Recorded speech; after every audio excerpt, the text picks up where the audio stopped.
Have you ever felt like you're running as fast as you can, giving it your all, but you're just not getting where you want to go?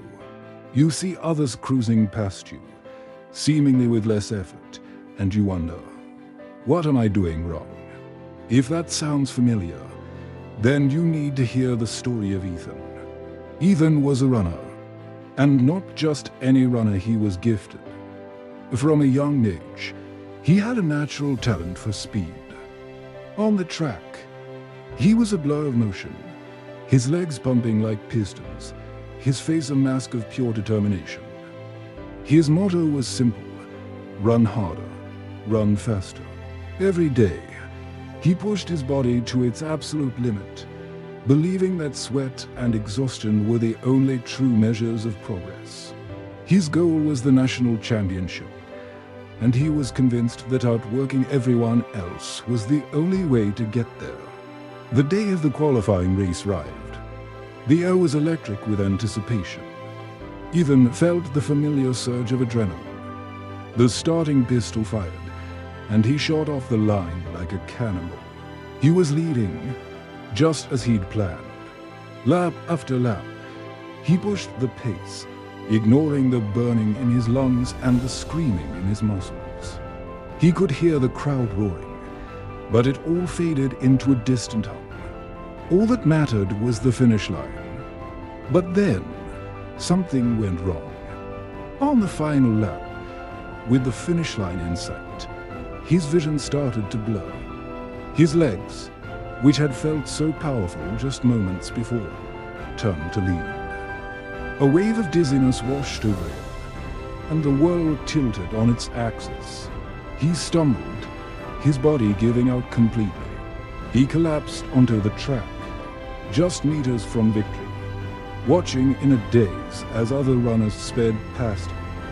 The roar of the crowd turned into a collective gasp of shock. For Ethan, it was more than just a lost race.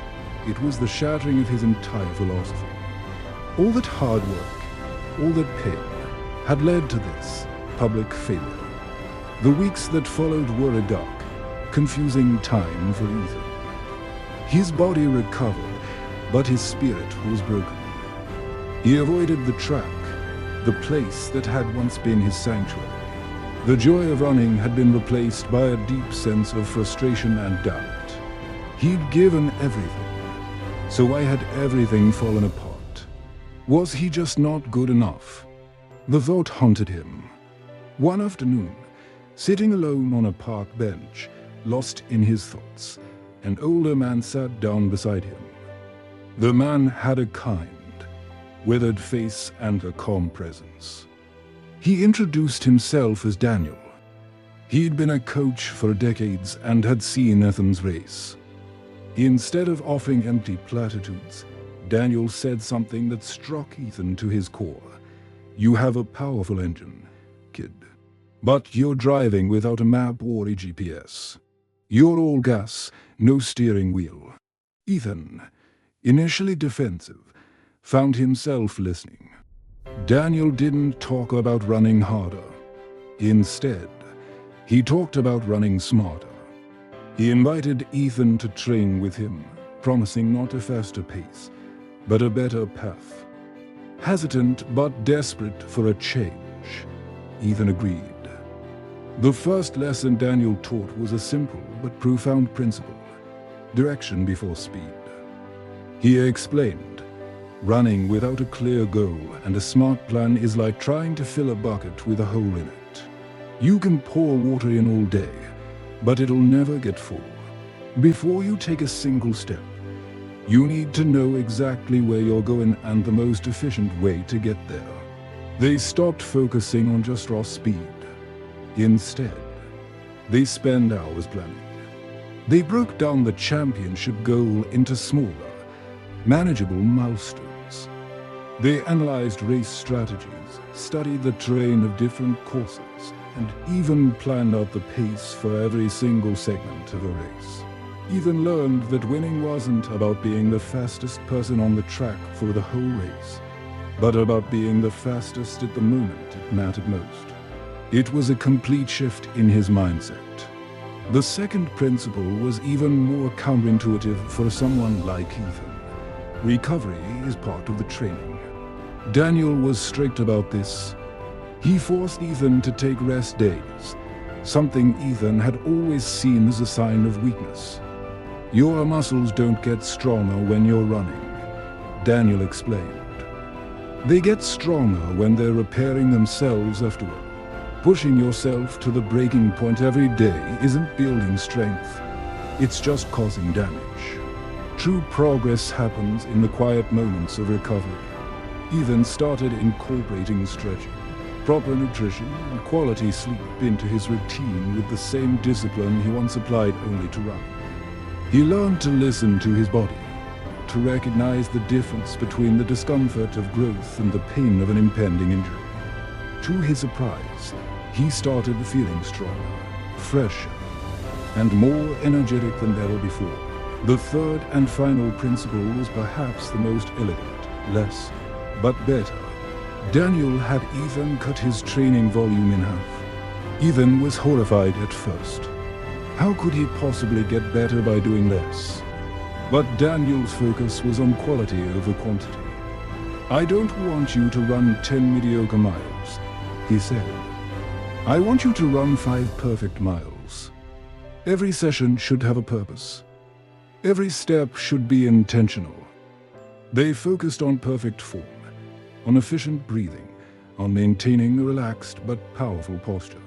Every training run became a deliberate practice, a mindful exercise. Ethan was no longer just running. He was crafting his performance, honing his technique until it was second nature. The mindless, grueling miles were replaced by focused, high-impact sessions that left him feeling energized, not depleted. Months went by, and a new Ethan emerged. He was leaner, yes, but the biggest change was internal. He was calmer, more confident, and for the first time in a long time, he was enjoying the process. He had rediscovered his love for running, not as a brutal chore, but as a strategic and graceful art form. When the next national championship came round, Ethan was at the starting line once again. But this time, everything was different. There was no frantic, desperate energy. There was a quiet, focused calm. When the gun fired, he didn't bolt to the front. He settled into a steady, controlled pace, just as he and Daniel had planned. He let others burn themselves out in the early laps, just as he used to do. He trusted the plan. He trusted his training. He trusted his recovery. As the race entered its final stages, he felt the familiar burn in his lungs. But this time, it was different. It was a controlled fire, not a raging inferno. He knew his body's limits, and he knew he had more to give. On the final lap, he began to make his move. With a powerful, efficient stride, he started to overtake the exhausted runners who had led from the start. His movements were fluid. His mind was clear. He rounded the final turn and saw the finish line. There was no dizziness, no blur, only a clear path to victory. He crossed the line, not with a collapse of exhaustion, but with his arms raised in triumph. He hadn't just won the race. He had won a much bigger battle with himself. Evan's story isn't just about running.